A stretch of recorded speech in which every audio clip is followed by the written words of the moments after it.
Era el día más importante en la vida de mi hija Renata. 15 años.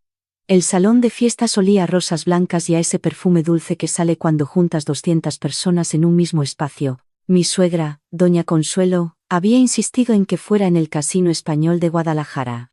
Para que todo el mundo sepa quiénes somos, me dijo cuando lo planeábamos. Yo no dije nada.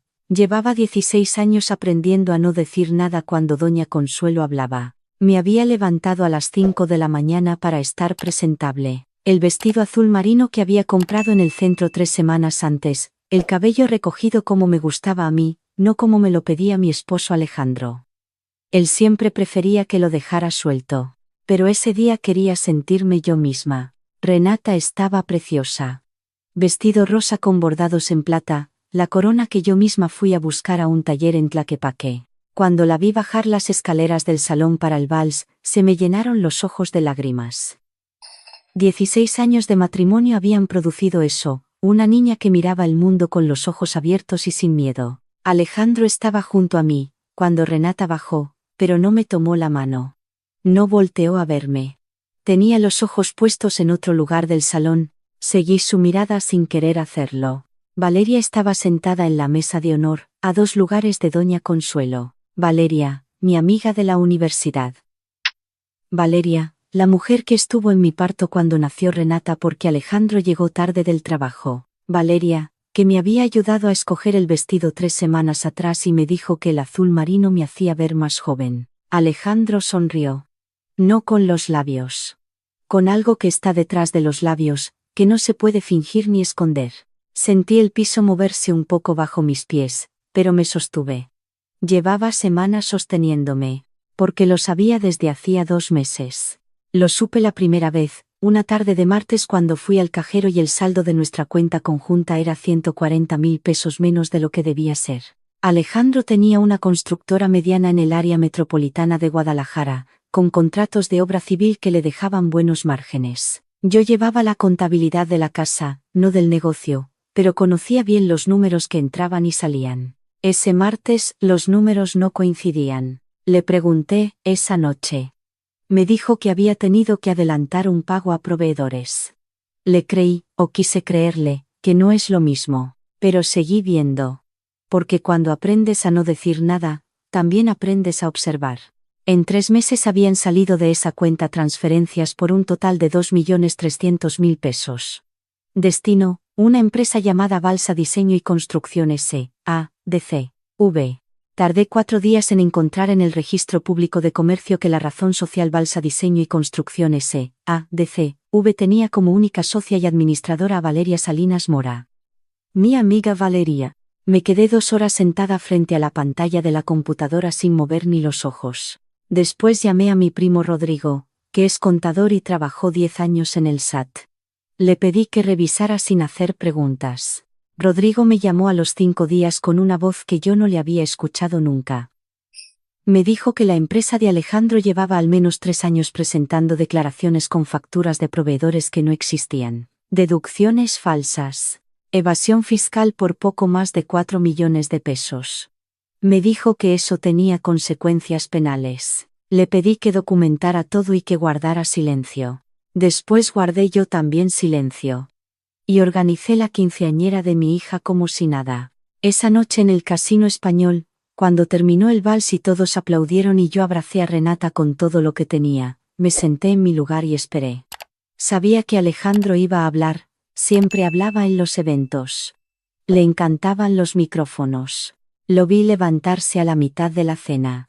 El DJ le pasó el micrófono inalámbrico. Golpeó su copa con un cuchillo 2 veces, como en las bodas de las películas. El salón fue callando. Alejandro carraspeó. Tenía ese gesto que le conocía desde siempre, de inflar un poco el pecho antes de hablar en público. Quiero hacer un brindis, dijo. Esta noche tan especial para nuestra familia me hace pensar en todas las personas que verdaderamente importan. En la mujer que llevo amando en silencio más de 15 años, escuché a varias personas del salón hacer ese sonido de ternura que uno hace cuando espera lo romántico. Alguien gritó, ¡ah! Doña Consuelo sonrió desde su lugar. Yo no sonreí. Alejandro levantó su copa y caminó. Pasó junto a mí sin detenerse. Siguió caminando entre las mesas. Se detuvo frente a Valeria. El salón tardó 3 segundos en entender. 3 segundos de silencio absoluto, de ese silencio que duele como ruido. Valeria se puso de pie despacio. Tenía los ojos brillantes. Le tomó la copa que Alejandro le extendía. Alguien tosió. Después, nada. Me quedé sentada. Sentí 200 miradas buscando mi cara al mismo tiempo. Sentí la vergüenza de todos los que me querían en ese salón. Sentí la mano de mi hermana Lucía apretando mi brazo por debajo de la mesa. Renata estaba de pie junto a la pista, con la corona todavía puesta, mirando a su padre con una expresión que no voy a poder olvidar mientras viva. Me levanté. No porque estuviera furiosa, aunque lo estaba. Me levanté, porque había decidido semanas atrás que si ese momento llegaba, no lo iba a vivir sentada. Caminé hasta donde estaba el DJ y le pedí el otro micrófono. Me lo dio sin preguntar, con una cara de quien acaba de ver un accidente en la carretera. Todos en el salón me miraron. Alejandro, dije. Mi voz salió más tranquila de lo que yo esperaba. Qué valiente de tu parte hacer esto hoy. Frente a nuestra hija, frente a tu madre, frente a toda la familia. Alejandro se giró hacia mí.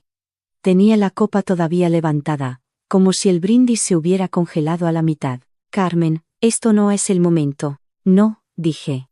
Tienes razón. El momento era hace 3 años, cuando empezaste a transferir dinero de nuestra cuenta conjunta a la empresa de Valeria. 2.300.000 pesos, Alejandro, ¿quieres que te diga las fechas, o ya las recuerdas tú? El silencio del salón cambió de textura. Ya no era el silencio incómodo de la vergüenza ajena. Era otro tipo de silencio. Valeria dio un paso hacia atrás. Doña Consuelo se puso de pie con tanta rapidez que tiró su copa. Carmen, basta. Estás haciendo un ridículo. Doña Consuelo, la interrumpí, y sentí algo extraño al hacerlo, algo que en 16 años nunca había sentido. Con mucho respeto, por favor siéntese. No lo dije con furia. Lo dije con la misma calma con que le hablaría a alguien que está bloqueando la salida de emergencia. Doña Consuelo no se sentó, pero tampoco volvió a hablar. Me volteé hacia Alejandro. Contraté a un contador que revisó la empresa. Las facturas falsas, los proveedores inexistentes, la evasión ante el SAT. 4.100.000 pesos en 3 años. Hice una pausa. Ya está en manos de las autoridades fiscales, Alejandro. Desde el lunes pasado. Alejandro palideció. No de golpe, sino como cuando una vela se va apagando, despacio, desde adentro. Valeria soltó la copa. El vidrio no se rompió, solo rodó por el mantel y derramó el vino tinto, formando una mancha que se fue extendiendo como algo vivo. Eso es mentira, dijo Alejandro. Su voz había perdido el tono de micrófono. El expediente tiene número de folio, respondí. Si quieres lo escribo en una servilleta. Mi primo Rodrigo, que estaba sentado en una de las mesas del fondo porque yo lo había invitado esa noche, se levantó despacio y asintió con la cabeza cuando Alejandro lo buscó con los ojos. Solo eso. Un asentimiento. Alejandro cerró la boca. Don Ernesto, mi suegro, que había estado callado toda la noche en el extremo de la mesa de honor, se levantó con dificultad. Tiene 72 años y una cadera que le ha dado problemas desde que se cayó en una obra hace 5 años. Caminó hasta donde estaba su hijo y le puso una mano en el hombro. No dijo nada, solo lo miró. Y en esa mirada había algo que yo nunca había visto entre ellos, vergüenza. Valeria recogió su bolso de la silla con movimientos rápidos y torpes. Una de las damas de honor de Renata, que estaba parada junto a la pista, le bloqueó el paso sin querer. Valeria la esquivó y caminó hacia la salida sin voltearse. Busqué a mi hija con los ojos. Renata seguía de pie junto a la pista. La corona ya no la hacía ver como una princesa de cuento. La hacía ver exactamente como lo que era, una niña de 15 años tratando de entender algo que ninguna niña debería tener que entender. Me acerqué a ella. Le quité el micrófono de la mano que yo ni siquiera había notado que lo había tomado. Le tomé la cara entre las manos. ¿Estás bien?, le pregunté en voz baja. Me dijo que no con la cabeza. Tenía los ojos llenos de lágrimas pero no estaba llorando. Eso me dolió más que si hubiera llorado. Yo tampoco, le dije. Pero lo vamos a estar.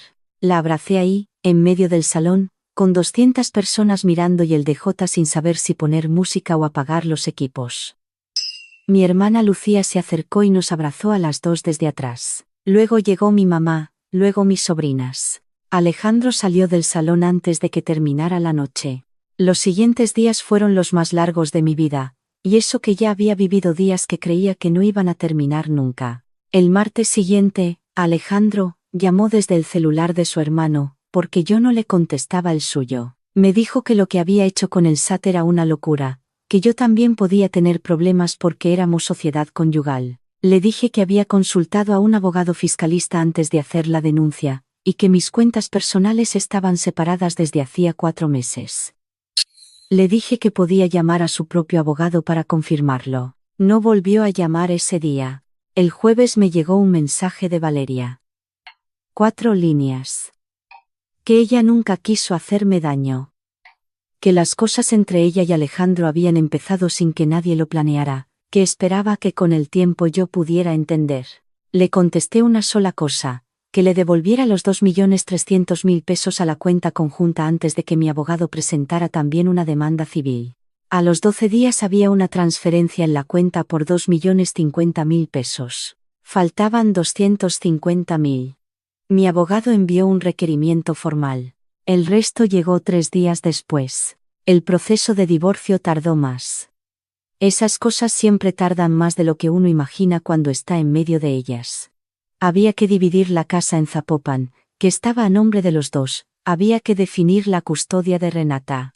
Había que deshacer 16 años de papeles y firmas y cuentas compartidas, que son una forma muy concreta y muy cruel del amor cuando ya no hay amor.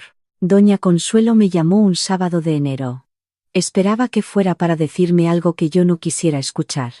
Pero me dijo que lamentaba lo que había pasado. Que ella no sabía nada de Valeria, que si yo le permitía seguir viendo a Renata se lo agradecería toda la vida. Le dije que Renata era la que decidía.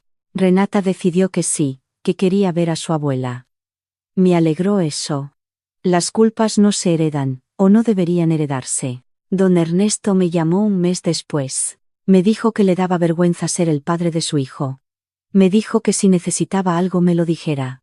Le dije que gracias, que por el momento estaba bien. No era del todo cierto, pero tampoco era mentira. Alejandro enfrentó la investigación del SAT.